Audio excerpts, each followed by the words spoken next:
Welcome to the Capital News. I am your host, Alex Caritas. Today is February 7th, 2020. Thank you so much for joining me. I know I did not do a podcast yesterday. Not too happy with the news cycle personally.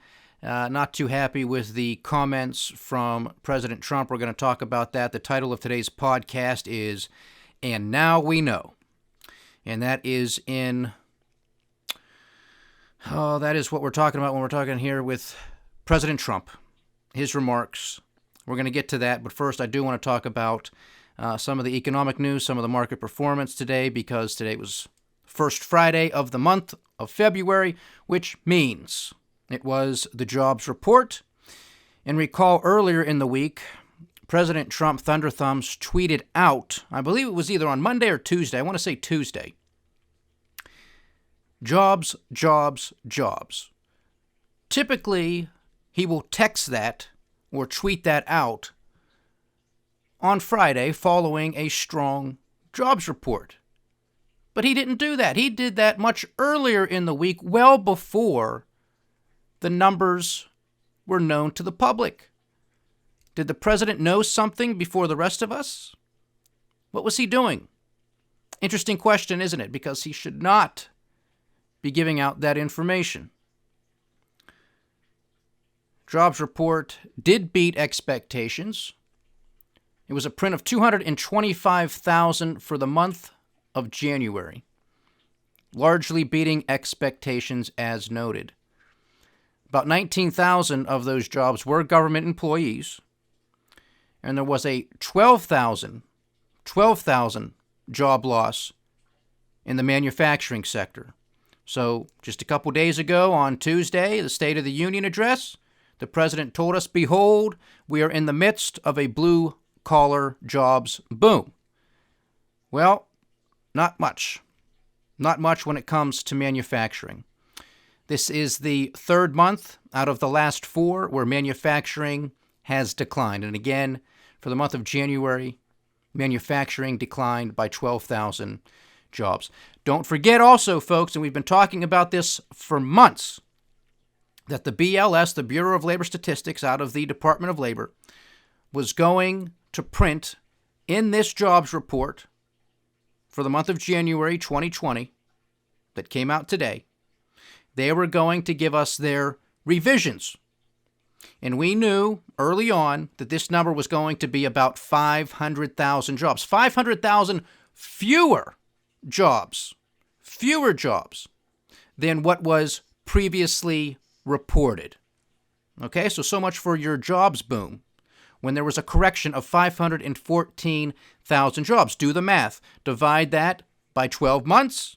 You have about fewer than 43,000 jobs per month has to be taken off, on average, of every jobs report for the past year.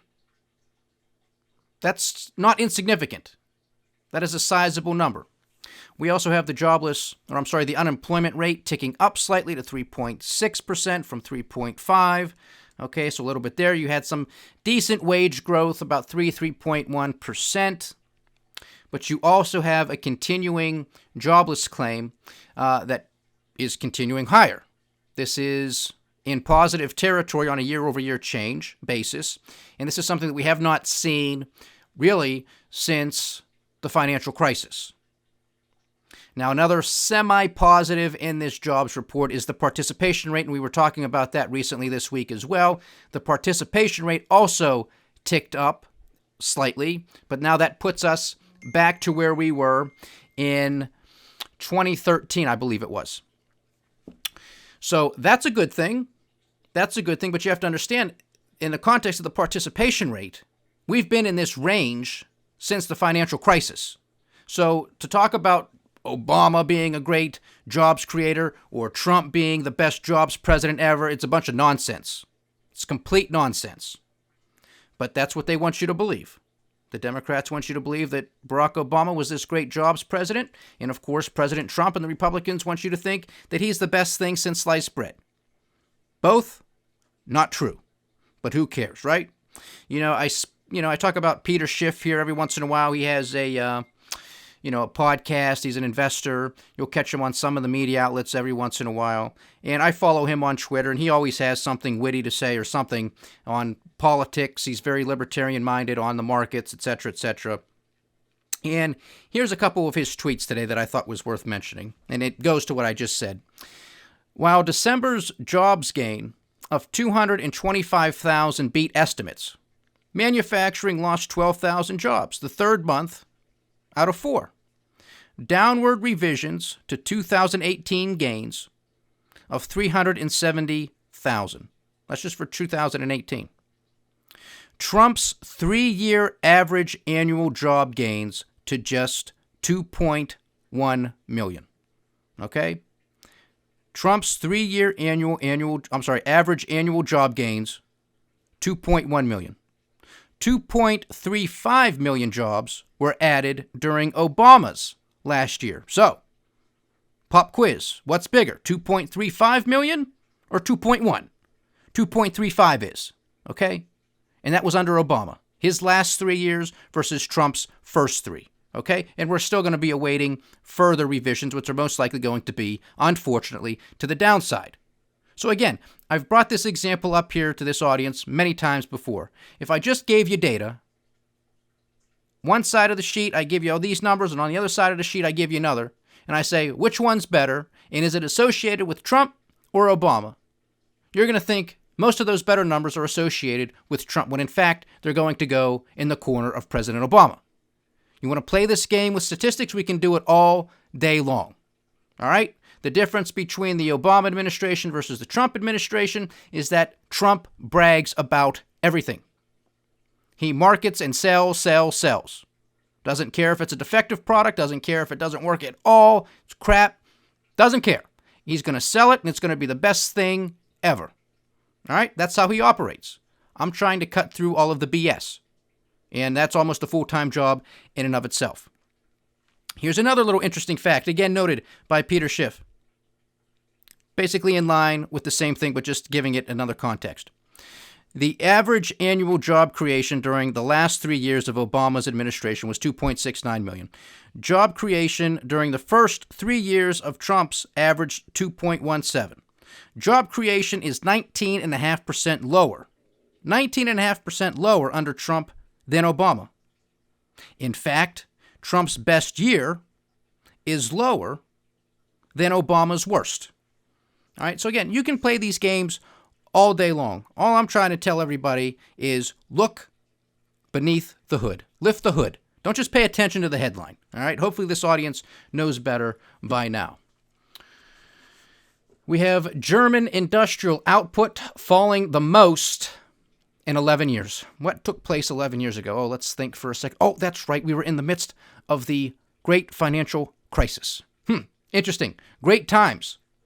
Germany's industrial production slumped 3.5% from the previous month in December, down from an upwardly revised 1.2% in the previous month. Now, you have to understand something here, ladies and gentlemen. When it comes to what's taking place right now, globally, but primarily right now in China with the coronavirus outbreak, Germany is highly, highly dependent on the Chinese economy.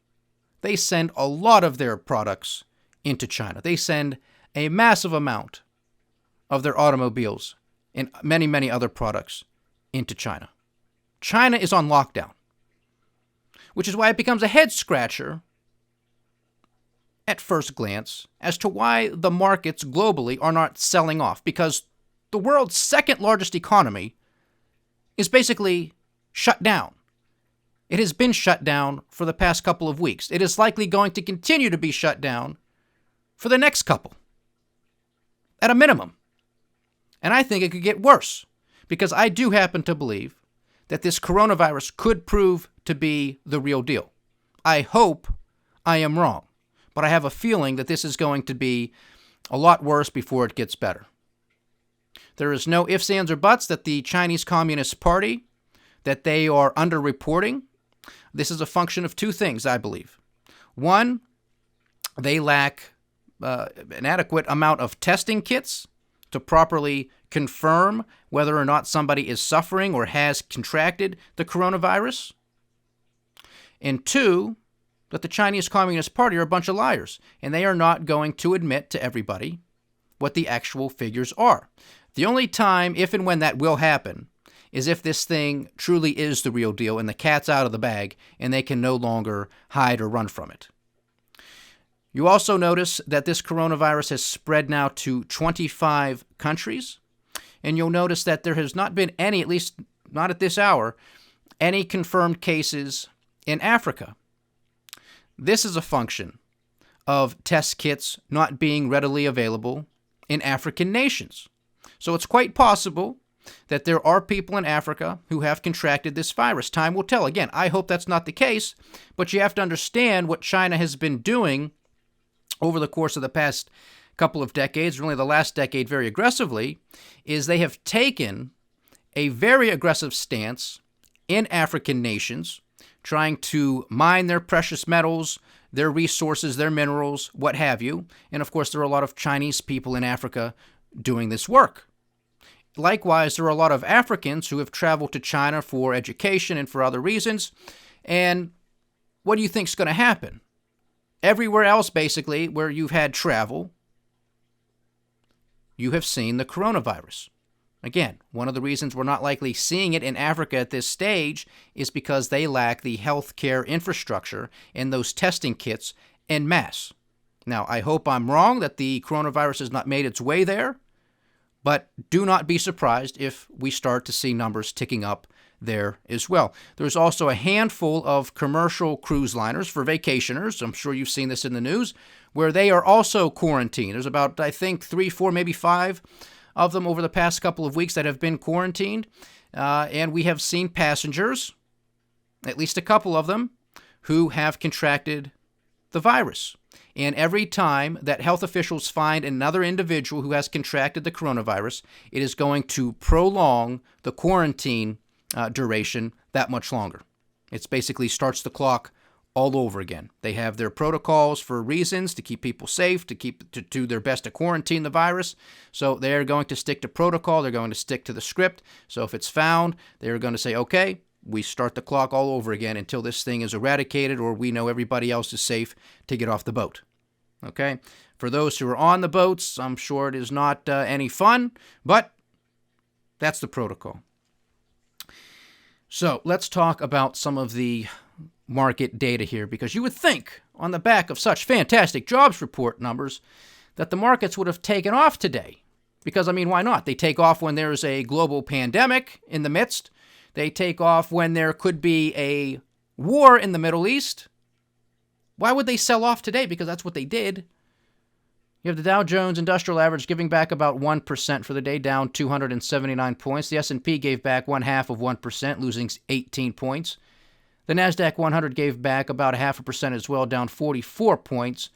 And the Russell 2000, the small cap index, gave down about 1.25%. Pretty much the same song and dance across the European markets as well. Commodities continue to take a hit. We have WTI trading at $50.25 a barrel. Brent is at $54.40 a barrel. Natural gas continues its decline, now trading at $1.85 per million BTUs. So a lot to keep in check, but you would think, is it good news is bad news again? I can't keep it straight.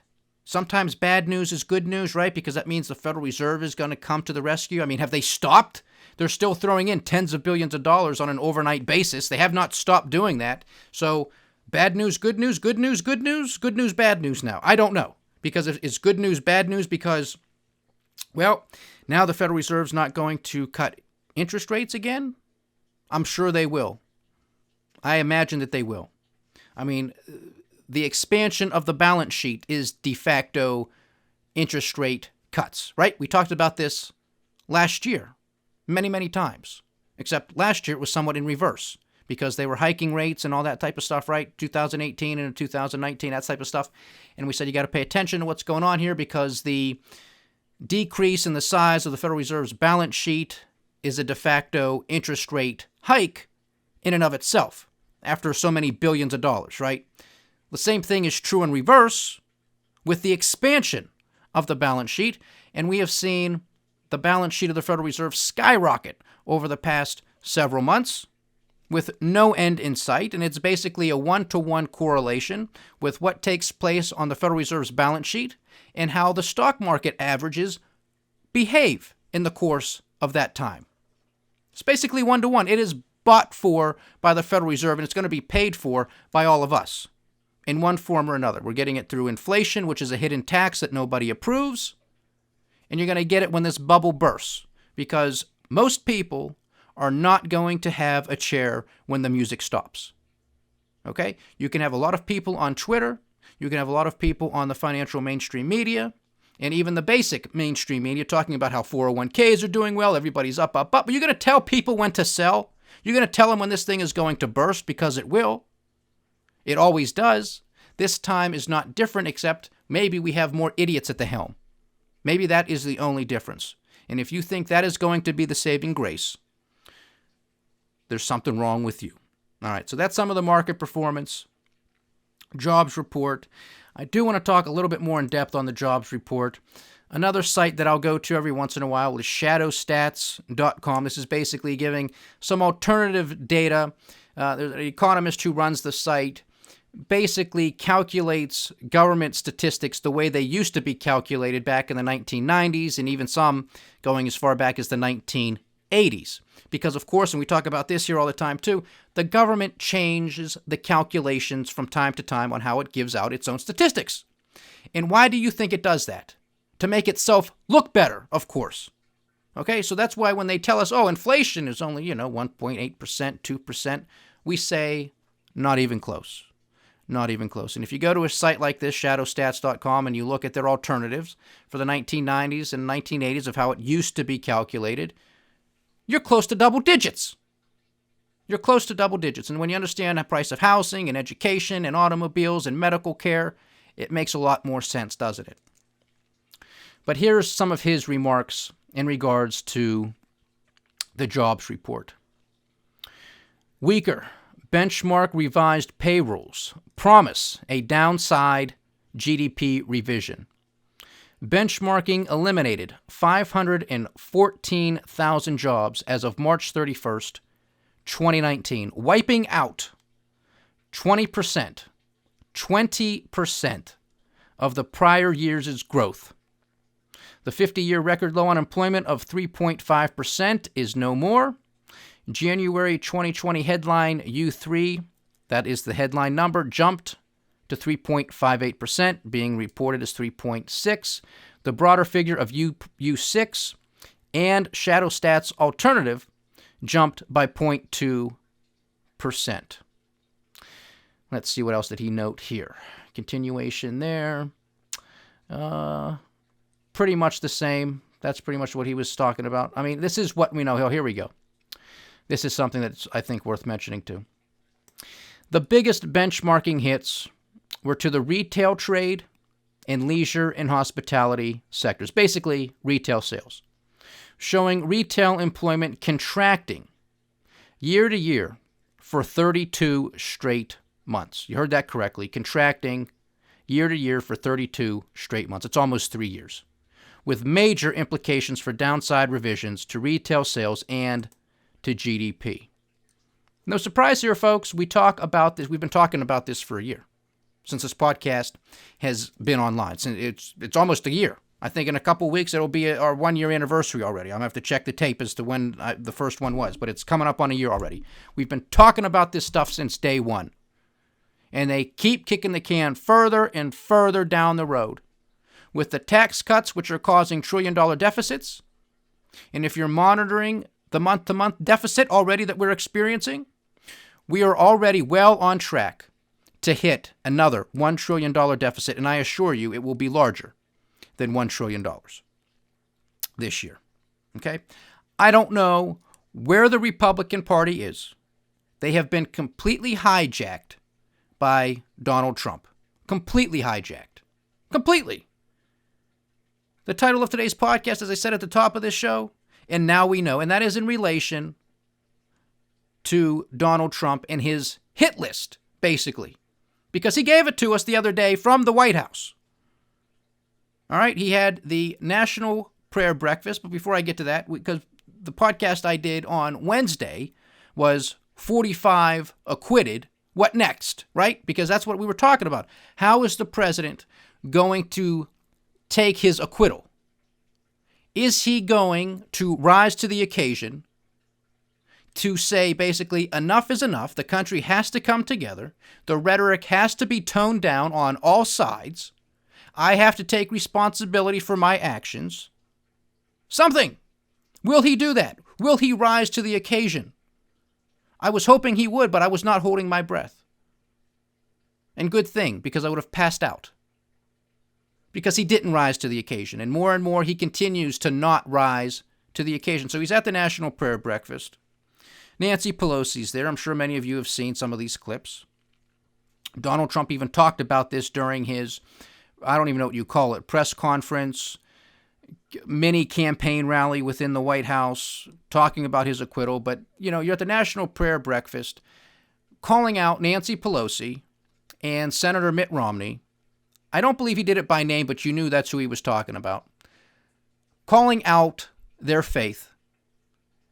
Calling out how he doesn't like how people use their faith as an excuse or as a crutch. Again, folks, this is the National Prayer Breakfast. Republicans typically are supposed to be the party of faith, religion, family values, that type of stuff, moral principles, right? National Prayer Breakfast. Do unto others as you would have others do unto you. Turn the other cheek. Love your enemy. Forgiveness. Any of that stuff ringing a bell? Any of it? Evidently not. Evidently not. Donald Trump doesn't care. All he wants to do is attack, attack, attack. Very vengeful, very spiteful. Do I excuse what the Democrats do? Of course not. This audience knows this. But, I am waiting for somebody to rise to the occasion. I continue to hope that it's going to be the president. Because it's supposed to be. He is supposed to be the moral exemplar of the country. That's gone. That horse is out of the barn. He ain't coming back. Not with this guy. Not with this guy. And the Republicans don't care. The Republicans don't care. That's why I am done with this party.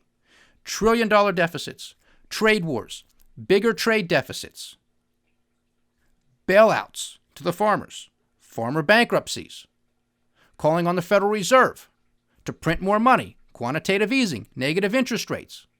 No Republicans are complaining about this. None. None of them. It has been completely hijacked by a guy who basically has no morals whatsoever. And I don't know what the excuse is. Well, we knew what we were getting into. Oh, really? So this guy he is just completely incapable of rising to the occasion. Evidently, that's the case. And evidently, the Republican Party is perfectly fine with this. At least the vast majority of them. And it, to me, makes no sense whatsoever. The Republican Party has built themselves off of these family values, these religious values, these moral values, at least in rhetoric. They're all hypocrites, don't get me wrong. But this is like, you're completely pulling away the curtain. Pay no attention to the man behind the curtain type of stuff here. This is Wizard of Oz stuff. Oh, yeah, this has just all been a complete hoax the whole time, and we were just saying this because we know some people in the country believe this stuff, and that's just what we're rallying to. We don't really believe it, but we know a whole bunch of people in the country do, and that's just those are our talking points. That's basically what it is. They've thrown it all up. Even some of the libertarian-minded Republicans, like a Senator Rand Paul, sometimes a Ted Cruz, Mike Lee of Utah, Senator Mike Lee. Even these guys, there's no moral backbone to these guys anymore. There used to be. When Barack Obama was in office, they were holier than thou. Now it's Donald Trump. Oh, well, it's Donald Trump. Who cares? Who cares? And that's the problem with this country. And again, this is not all to blame on Donald Trump. Donald Trump is a symptom of this nonsense, of this divisiveness in this country, of what's wrong with this country. He is a reflection of this country, of how messed up it is. That's what he is. He is a reflection of us. And this is not good. And we had the opportunity this week to give him the boot, which should have been done.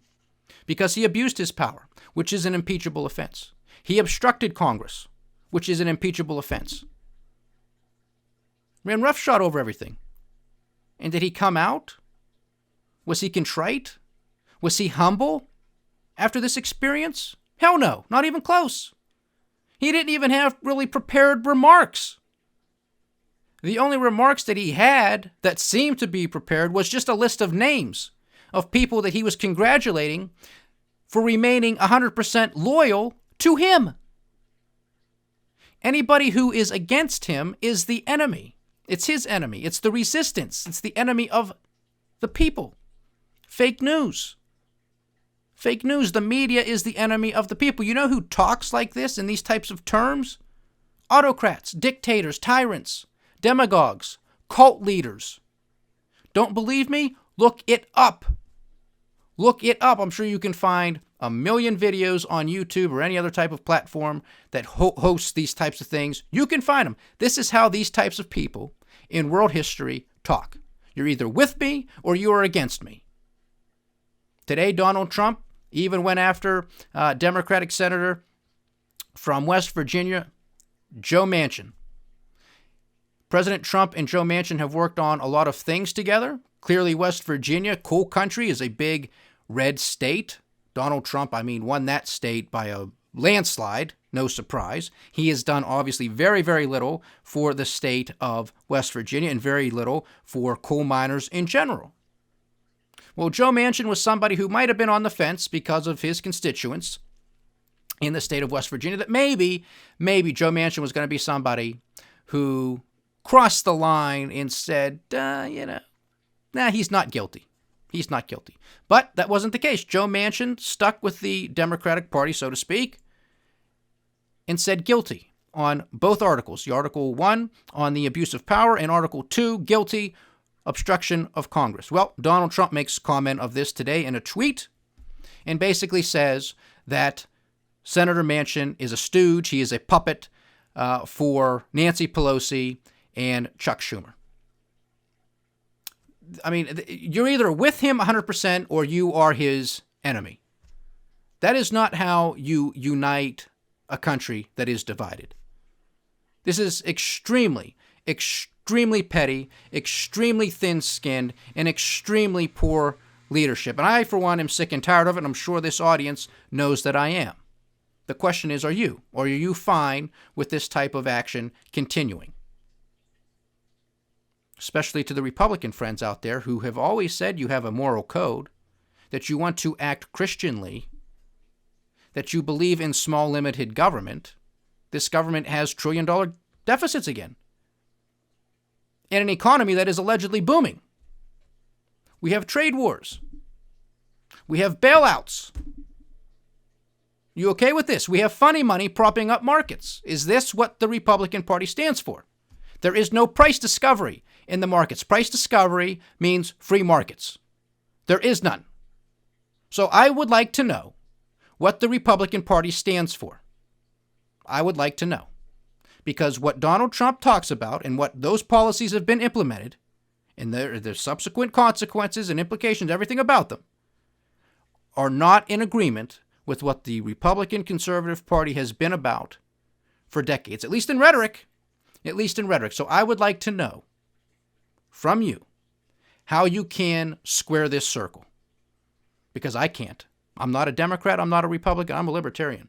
I've been done with the Republican Party for quite a while. But now, after this display of having extremely damning evidence against the president having virtually every opportunity to present witnesses, he had the opportunity with his counsel during not just the trial, but with the impeachment inquiry within the House. He had the opportunity for his counsel to go down there and ask questions in an open setting. You don't have that luxury behind closed doors. We've been through this. It's like a grand jury. The defense is not there during the grand jury process.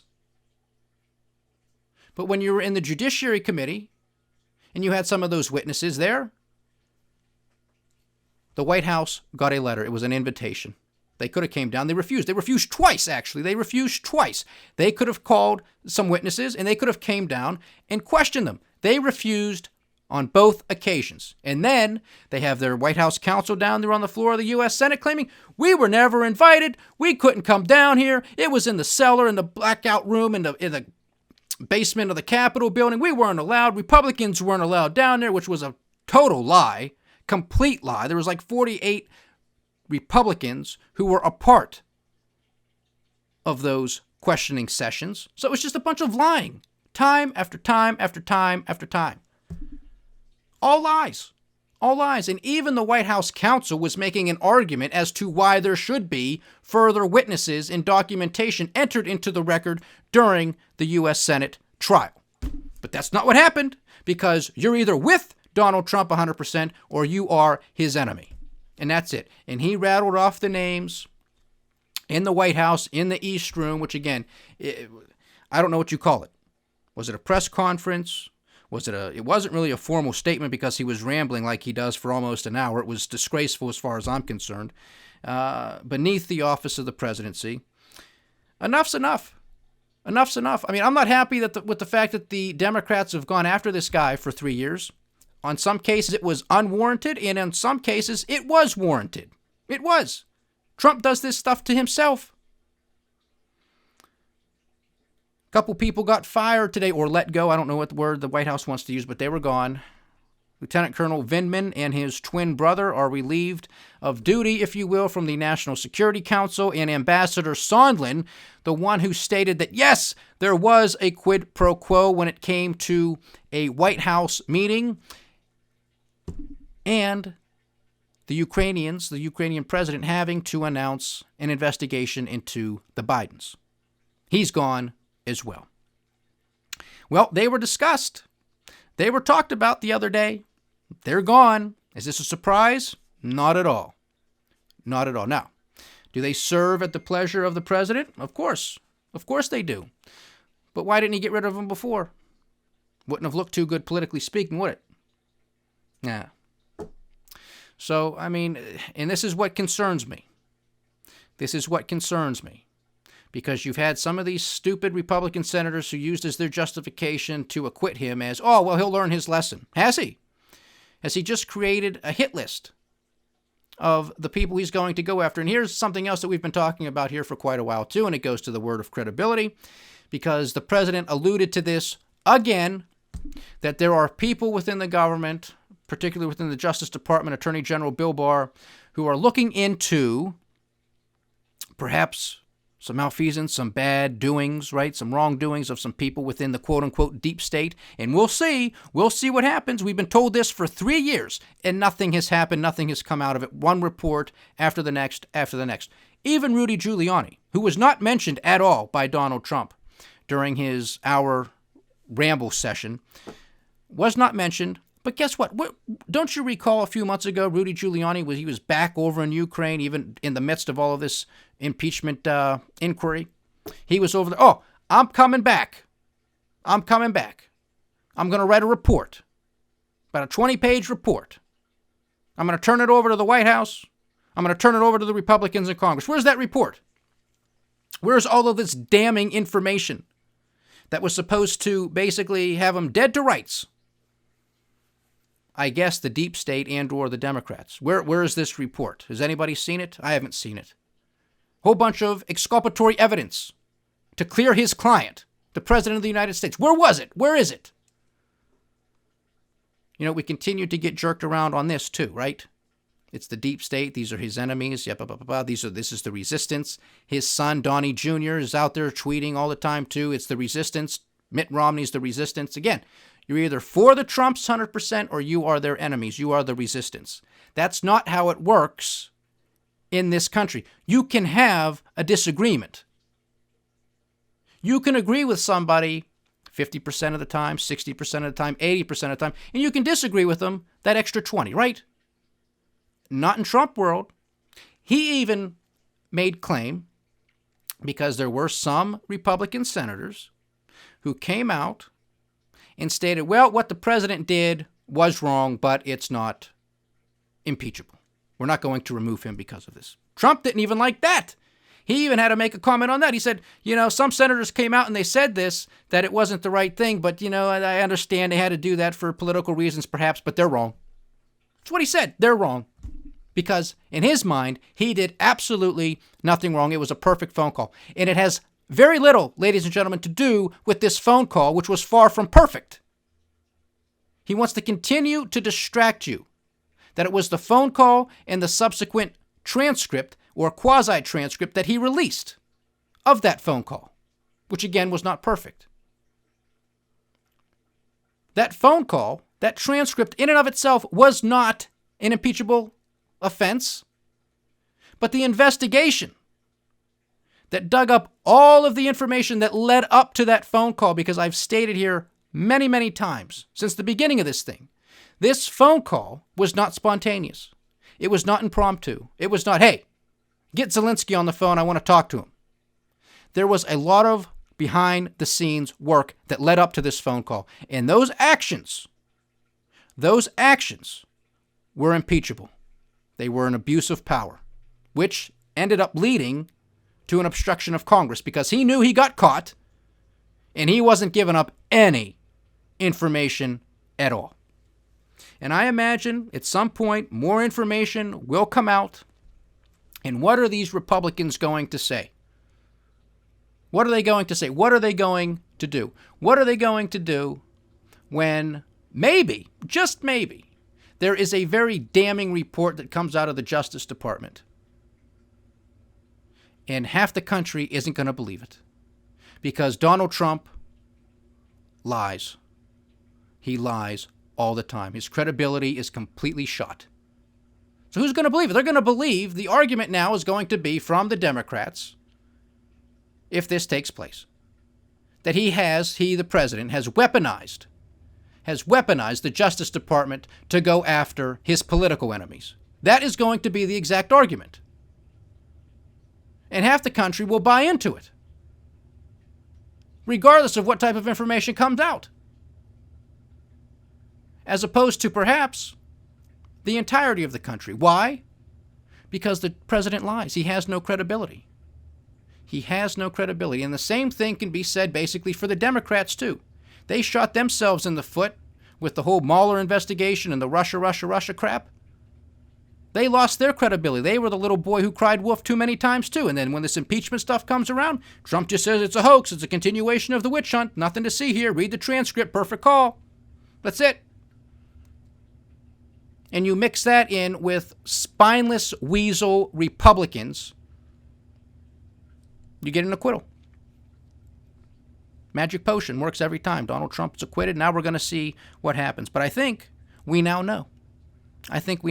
He has his hit list. He gave it to us, and now we're going to see what he does with it. He feels exonerated. He feels vindicated. He feels that Article 2 of the Constitution gives him absolute power to do whatever he wants. Now we're going to see what he does with it. He did not rise to the occasion. No surprise here. Nevertheless, I remain the eternal optimist. I don't know why, but I do. But he, once again, disappointed. So we'll see what happens over the next coming weeks and months. We'll see. We also had the Democrats debate this evening, a few days before the New Hampshire primary, next Tuesday, February 11th. We will have that vote. I believe it's basically a two-way race between Senator Bernie Sanders of Vermont and Mayor Pete Buttigieg of Indiana. Then we'll see what happens when we get to South Carolina and Nevada. But right now, the momentum appears to be behind those two candidates coming out of Iowa. Again, Buttigieg and Sanders continuing through New Hampshire. Vice President Biden is pretty much already conceding that he is not going to win or really come close in New Hampshire, banking on a big win in South Carolina and hopefully some momentum carry over in Nevada. Not overly impressed with any of these candidates on the stage. I think Bloomberg is probably going to be the one who ends up getting it.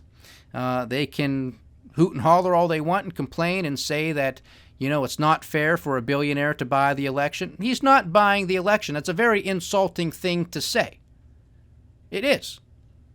I mean, they're basically saying, I mean, this is par for the course for the Democrats, but they're basically saying to the people, you watched a commercial, and just because you watched the commercial, you're now going to go vote for that guy.